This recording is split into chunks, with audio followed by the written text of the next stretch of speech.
ये बात है 1945 के वसंत की। जर्मनी में एक 11 साल का लड़का है हेलमुथ, और वो अपने बिस्तर पे लेटा है और चुपके से अपने माता पिता की बातें सुन रहा है। उसके पिता जो शहर के एक जाने माने डॉक्टर थे, वो अपनी पत्नी से बहुत ही गंभीर आवाज में कुछ कह रहे थे। क्या कह रहे थे?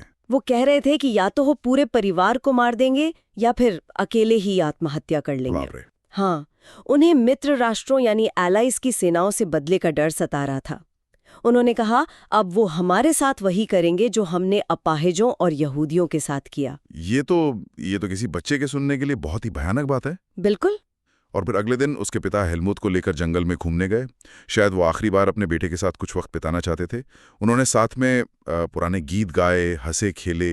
लेकिन उसी शाम पिता ने अपने दफ्तर में खुद को गोली मार ली। हेलमुथ को बस इतना याद है कि उसने घर की अंगीठी में अपने पिता की खून से सनी वर्दी को जलते हुए देखा था। और सोचिए उस बच्चे पर क्या असर हुआ होगा। उसने अगले 9 सालों तक घर पर खाना नहीं खाया। 9 साल तक? क्यों? उसे हर पल ये डर लगा रहता था कि उसकी माँ उसे खाने में जहर दे देगी। हेलमुथ के पिता एक नाजी थे। उनका ये डर किस बात का था? उन्होंने ऐसा क्या किया था? और आखिर ये नाजीवाद था क्या जिसने एक पढ़े लिखे डॉक्टर को ऐसे कामों में शामिल कर दिया? आज हमारे पास जो स्रोत हैं उनके जरिए हम इसी कहानी के तह तक जाएंगे, समझने की कोशिश करेंगे कि वो कौन से हालात थे जिन्होंने हिटलर को जन्म दिया और कैसे एक पूरे देश ने अपनी इंसानियत खो दी। हार चुका था, सम्राट देश छोड़कर भाग गया था और एक नई लोकतांत्रिक सरकार बनी थी, वाइमर गणराज्य। हाँ, वाइमर गणराज्य। कागज पर तो ये सब बहुत अच्छा था। पहली बार महिलाओं समेत सभी को वोट देने का हक मिला। लेकिन जर्मनी के लोगों ने इस नई सरकार को कभी दिल से अपनाया ही नहीं। बिल्कुल नहीं। ऐसा क्यों? शायद इसलिए क्योंकि इस सरकार को मजबूरी में उन शर्तों पर दस्तखत करने पड़े जो जीतने वाले देशों ने उन पर थोपी थी। और यहीं से वर्साई की संधि का जिक्र आता है, जो जर्मनी के लिए एक राष्ट्रीय अपमान जैसी थी। अपमान शब्द यहाँ बहुत जरूरी है। इस संधि ने जर्मनी को एक तरह से तोड़ कर रख दिया। कैसे? क्या क्या शर्तें थी? सोचिए, जर्मनी ने अपने सारे विदेशी उपनिवेश खो दिए, अपनी 10% आबादी गंवा दी, 13% जमीन चली गई, और शायद इंडस्ट्री पे भी बहुत असर पड़ा था। हाँ, 75% लोहे के भंडार और 26% कोयले के भंडार भी हाथ से निकल गए। सेना को एकदम छोटा कर दिया गया। और वो हर्जाना? वो तो सबसे ज्यादा चुभने वाली बात थी। 6 अरब पाउंड का भारी भरकम हर्जाना। और ऊपर से वो शर्त जिसमें युद्ध की सारी जिम्मेदारी अकेले जर्मनी पर डाल दी गई। बिल्कुल, तुम्हें सजा भी मिलेगी और तुम्हें सबके सामने गुनहगार भी माना जाएगा। इसी वजह से ज्यादातर जर्मन लोग वाइमर गणराज्य को ही दुश्मन मानने लगे। हाँ, उसके नेताओं को नवंबर के अपराधी कहकर चिढ़ाया जाता था, क्योंकि उन्होंने नवंबर में ही युद्ध विराम पर दस्तखत किए थे। तो एक तरफ तो ये जिल्लत थी और दूसरी तरफ देश की तिजोरी भी खाली हो रही थी। हाँ, तो उसने हालात को और कितना बिगाड़ा होगा? बहुत ज्यादा। 1923 में जब जर्मनी ने हर्जाना देने से एक तरह से मना कर दिया, तो फ्रांस ने उन्होंने उनके औद्योगिक इलाके रूर पर कब्जा कर लिया था। हाँ बिल्कुल। और जवाब में जर्मन सरकार ने जो उन्होंने किया वो एक बहुत ही कह सकते हैं बेवकूफ़ी भरा कदम था। उन्होंने अंधाधुंध नोट छापने शुरू कर दिए। और नतीजा हुआ हाइपर इन्फ्लेशन। ऐसी महंगाई जिसकी हम कल्पना भी नहीं कर सकते। मैंने सुना है कि एक पाव रोटी खरीदने के लिए लोगों को बैलगाड़ियों में नोट भर कर ले जाना पड़ता था। हाँ, ये तस्वीरें बहुत मशहूर हैं। जर्मन मार्क की कीमत इतनी गिर गई कि $1 अमेरिकी के बदले खरबों मार्क मिलने लगे। तो लोगों की जिंदगी भर की बचत एक ही रात में कागज के टुकड़ों में बदल गई। लोगों का अपनी सरकार और अपने पैसे दोनों पर से भरोसा उठ गया। और फिर जैसे तैसे हालात सुधरे ही थे कि 1929 में अमेरिका का वॉल स्ट्रीट गिर गया। हाँ, महामंदी। और इसकी सबसे बुरी मार जर्मनी पर पड़ी। और इसका नतीजा ये हुआ कि 1932 तक जर्मनी का औद्योगिक उत्पादन लगभग आधा रह गया।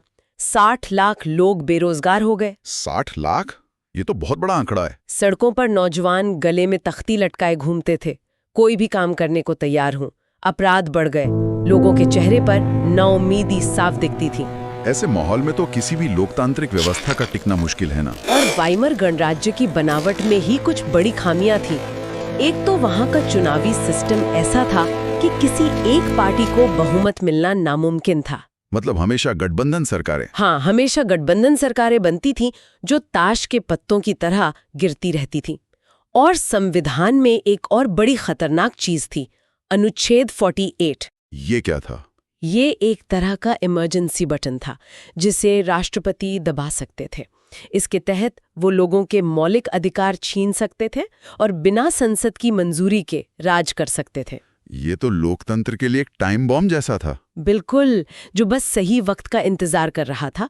लोगों का सिस्टम से भरोसा पूरी तरह उठ चुका था। और इसी टूटे हुए, अपमानित और डरे हुए समाज के बीच से हिटलर का उदय हुआ। वो एक जबरदस्त वक्ता था और उसने लोगों को वो सुनाया जो वो सुनना चाहते थे। और यहाँ समझने वाली बात यह है कि हिटलर ने सिर्फ वादे नहीं किए, उसने लोगों के सबसे गहरे डर और अपमान को आवाज दी। मतलब जब कोई देश हारा हुआ महसूस करता है तो खोई हुई गरिमा वापस दिलाने का वादा किसी भी आर्थिक वादे से ज्यादा शक्तिशाली हो जाता है। अच्छा। उसने लोगों को एक दुश्मन दिया, यहूदी, कम्युनिस्ट, और एक मसीहा दिया, खुद को। ये एक बहुत ही कारगर मनोवैज्ञानिक फॉर्मूला था। और ये बात उसके चुनावी नतीजों में भी दिखती है।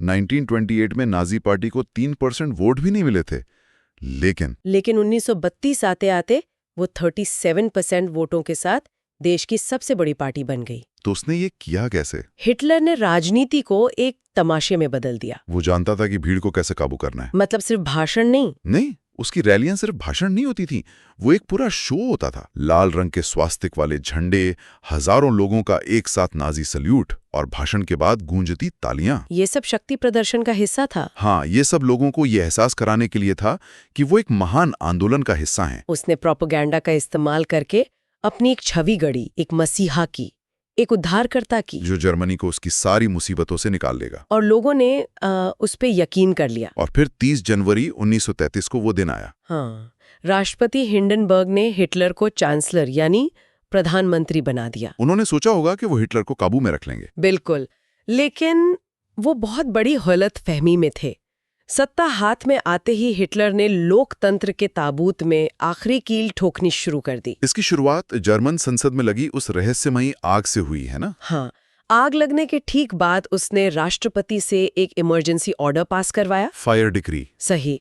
और इसके जरिए लोगों के सारे नागरिक अधिकार छीन लिए गए। बोलने की आज़ादी, प्रेस की आज़ादी, सभा करने की आज़ादी, सब कुछ खत्म। और फिर मार्च 1933 में आया वो इनेबलिंग एक्ट। हाँ, कुख्यात इनेबलिंग एक्ट। इस कानून ने क्या किया? इस एक कानून ने जर्मनी में तानाशाही स्थापित कर दी। इसने हिटलर को वो सारी ताकत दे दी कि वो बिना संसद से पूछे सिर्फ अपने आदेशों से देश चला सकता था। मतलब लोकतंत्र खत्म। लोकतंत्र खत्म हो चुका था। नाजी पार्टी को छोड़कर सभी पार्टियों और ट्रेड यूनियनों पर पाबंदी लगा दी गई। मीडिया, सेना, अदालतें, सब कुछ सरकार के कंट्रोल में आ गया। तो उन्होंने ये सारी ताकत हासिल कर ली, पूरा कंट्रोल अपने हाथ में ले लिया। लेकिन इस ताकत का इस्तेमाल किस लिए किया? उनकी विचारधारा आखिर थी क्या? उनकी विचारधारा का सार एक शब्द में है, नस्ल। नस्ल? हाँ, नाजियों का मानना था कि इंसानों में कोई बराबरी नहीं है, बल्कि एक नस्लीय ऊंच नीच है। इस पिरामिड में सबसे ऊपर थे नॉर्डिक जर्मन आर्य, सुनहरे बाल और नीली आंखों वाले लोग, और सबसे नीचे मतलब जड़ में थे यहूदी, जिन्हें वे कीड़े की तरह देखते थे। बिल्कुल। लेकिन ये बात हैरान करती है। डार्विन और स्पेंसर वैज्ञानिक थे। उनके सर्वाइवल ऑफ द फिटेस्ट जैसे विचारों को इस तरह नस्लीय नफरत फैलाने के लिए कैसे इस्तेमाल किया जा सकता है? ये विज्ञान का सरासर दुरुपयोग था। उन्होंने विज्ञान का चोला पहनकर अपनी नफरत को सही ठहराया। उनका तर्क क्या था? उनका तर्क सीधा था, जो नस्ल ताकतवर है वही जीने की हकदार है और कमजोर नस्लों को खत्म हो जाना चाहिए। और उनकी दूसरी बड़ी सोच थी लेबेंसराम की। हाँ, लेबेंसराम यानी जीने के लिए और ज्यादा जगह। हिटलर का मानना था कि जर्मनी को फैलने के लिए खासकर पूर्वी यूरोप में और जमीन चाहिए। और सत्ता में आने के बाद उन्होंने अपनी इस भयानक सोच को हकीकत में बदलना शुरू कर दिया। हाँ, उन्होंने उन सभी को रास्ते से हटाना शुरू किया जिन्हें वो अवांछित मानते थे। और ये लिस्ट बहुत लंबी थी। बहुत लंबी। 60 लाख यहूदियों के अलावा उन्होंने 2 लाख जिप्सियों को, 10 लाख पोलैंड के नागरिकों को और तो और 70,000 उन जर्मन लोगों को भी मार डाला जिन्हें वो दिमागी या जिस्मानी तौर पर कमजोर मानते थे। यहीं पर हेलमुट की कहानी और भी ज्यादा डरावनी हो जाती है। उसके पिता, जो एक डॉक्टर थे, शायद इसी तरह के इच्छामृत कार्यक्रमों में शामिल थे। उनका काम लोगों की जान बचाना नहीं, बल्कि उन लोगों को खत्म करना था जिन्हें नाजी सरकार जीने के लायक नहीं समझती थी। ये बहुत मुमकिन है। और यहूदियों के सफाई के लिए, जिसे हम हॉलोकॉस्ट कहते हैं, उन्होंने एक पूरा सिस्टम बनाया जिसे 3 चरणों में लागू किया गया। पहला चरण क्या था? पहला चरण था 1933 से 1939 तक का, जिसे हम बहिष्कार कह सकते हैं। उन्होंने कानून बनाकर यहूदियों को नागरिकता से बेदखल कर दिया, उनकी नौकरियां छीन लीं, उनके व्यापार का बहिष्कार किया और उनकी जायदाद पर कब्जा कर लिया। मतलब उन्हें समाज से पूरी तरह अलग थलग कर दिया गया। बिल्कुल। दूसरा चरण था घेटोकरण का, 1940 से 1944 तक। यहूदियों को शहरों के कुछ खास तंग इलाकों में, जिन्हें घेटो कहा जाता था, रहने के लिए मजबूर किया गया, जहां भूख और बीमारियां आम थीं। हाँ, ये जगह भूख, गंदगी और बीमारियों का घर थीं। और तीसरा और आखिरी चरण? सर्वनाश। हाँ, 1941 के बाद इन घेट्टों से और पूरे यूरोप से यहूदियों को मालगाड़ियों में जानवरों की तरह भरकर पोलैंड में बने डेथ कैंप्स में लाया जाने लगा। ऑश्विट्ज जैसे कैंप्स में। हाँ, ऑश्विट्ज जैसे कैंप्स में उन्हें जहरीली गैस से भरे चैम्बरों में डालकर मार दिया जाता था। और यहाँ एक गौर करने वाली बात यह है कि नाजी अपनी सरकारी फाइलों में कभी हत्या या कत्ल जैसे शब्दों का इस्तेमाल नहीं करते थे। नहीं, बिल्कुल नहीं। वो विशेष व्यवहार या अंतिम समाधान जैसे शब्द इस्तेमाल करते थे। ये भाषा का ऐसा इस्तेमाल था जिससे क्रूरता भी एक रूटीन सरकारी काम लगने लगे। सही। ये तो पूरे समाज पर नियंत्रण करने जैसा था। जाहिर है इसका असर बच्चों और महिलाओं पर भी पड़ा होगा। हिटलर का मानना था कि एक मजबूत नाजी समाज बनाने के लिए बच्चों के दिमाग पर कब्जा करना सबसे जरूरी है। तो स्कूलों को पूरी तरह बदल दिया गया। हाँ, यहूदी और राजनीतिक रूप से अविश्वसनीय टीचरों को निकाल दिया गया। यहूदी और जर्मन बच्चे अब एक साथ पढ़ खेल नहीं सकते थे। और फिर उन अवांछित बच्चों का क्या हुआ? उन्हें स्कूलों से निकालकर आखिरकार गैस चैम्बरों में भेज दिया गया। और स्कूल की किताबें? वो दोबारा लिखी गईं। एक नया विषय शुरू किया गया, नस्लीय विज्ञान, जिसमें बच्चों को सिखाया जाता था कि आर्य नस्ल सबसे बेहतर क्यों है और यहूदियों से नफरत क्यों करनी चाहिए। मतलब बच्चों को वफादारी, हिटलर की पूजा और यहूदियों से नफरत सिखाई जाती थी। बिल्कुल। और 14 साल की उम्र में तो हिटलर यूथ में जाना भी जरूरी कर दिया गया था। हाँ, वहाँ उन्हें आक्रामक बनना, हिंसा की पूजा करना और लोकतंत्र से नफरत करना सिखाया जाता था। उन्हें बचपन से ही एक सैनिक की तरह तैयार किया जा रहा था। और समाज में महिलाओं की क्या जगह थी? क्या उन्हें बराबरी का दर्जा मिला? बिल्कुल नहीं। नाजी दुनिया में महिलाओं का काम एकदम साफ था, अच्छी माँ बनना और शुद्ध खून वाले आर्य बच्चों को जन्म देना। मतलब लड़कों को फौलादी बनना सिखाया जाता था और लड़कियों को एक अच्छी गृहिणी। हाँ, हिटलर ने कहा भी था, मेरे राज्य में माँ सबसे जरूरी नागरिक है। लेकिन यकीनन सभी माताओं के साथ एक जैसा बर्ताव नहीं होता होगा। सही कहा। जो महिलाएं ज्यादा नस्लीय रूप से अच्छे बच्चे पैदा करती थीं, उन्हें इनाम मिलता था। इनाम? कैसा इनाम? ऑनर क्रॉस दिए जाते थे। 4 बच्चों के लिए कांस्य पदक, 6 के लिए चांदी और 8 या उससे ज्यादा के लिए सोने का पदक। उन्हें दुकानों पर छूट मिलती, थिएटर में अच्छी सीटें मिलती। और जो महिलाएं इन नियमों को नहीं मानती थीं? अगर कोई आर्य महिला किसी यहूदी या पोलिश आदमी के साथ संबंध बनाती हुई पकड़ी जाती तो उसे भयानक सजा मिलती थी। कैसी सजा? उसका सिर मूंड दिया जाता, चेहरे पर कालिख पोत दी जाती और गले में एक तख्ती लटकाकर पूरे शहर में घुमाया जाता था, जिस पर लिखा होता, मैंने देश की इज्जत मिट्टी में मिला दी है। कईयों को जेल भी हो जाती थी। तो अगर हम इस पूरी तस्वीर को देखें तो ये साफ है कि कैसे एक देश के अपमान, उसकी टूटी हुई अर्थव्यवस्था और राजनीतिक नाकामी ने मिलकर एक ऐसा जहरीला माहौल तैयार किया जिसमें हिटलर जैसे डर, प्रोपेगेंडा और समाज के हर हिस्से पर पूरी तरह कंट्रोल करके एक ऐसा राज कायम किया जो इंसानियत के इतिहास के सबसे भयानक गुनाहों के लिए जिम्मेदार बना। और अब हम हेलमुथ की कहानी पर वापस आते हैं।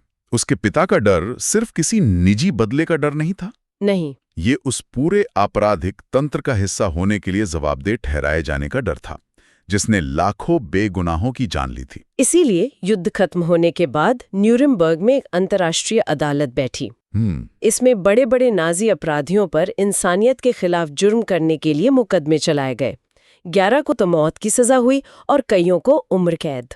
फिर भी बहुत से लोगों को लगता है कि नाजियों ने जो हैवानियत की थी उसके मुकाबले ये सजा कुछ भी नहीं थी। स्रोत में पादरी नीमोएलर की एक बहुत मशहूर कविता का जिक्र है जो उस दौर के आम जर्मन लोगों की चुप्पी पर एक सवाल उठाती है। हाँ, वो लिखते हैं, पहले वे कम्युनिस्टों के लिए आए और मैं कुछ नहीं बोला क्योंकि मैं कम्युनिस्ट नहीं था। फिर वे यहूदियों के लिए आए और मैं कुछ नहीं बोला क्योंकि मैं यहूदी नहीं था। फिर वे मेरे लिए आए और तब तक मेरे लिए बोलने वाला कोई नहीं बचा था। ये कविता आज भी उतनी ही प्रासंगिक है। ये हमें सोचने पर मजबूर करती है कि जब हमारे आसपास अन्याय हो रहा हो तो एक आम इंसान की क्या जिम्मेदारी बनती है। क्या चुप रह जाना भी एक तरह से जुल्म में भागीदार बन जाना है? ये एक ऐसा सवाल है जिसका जवाब शायद हम सबको अपने अंदर खोजना होगा।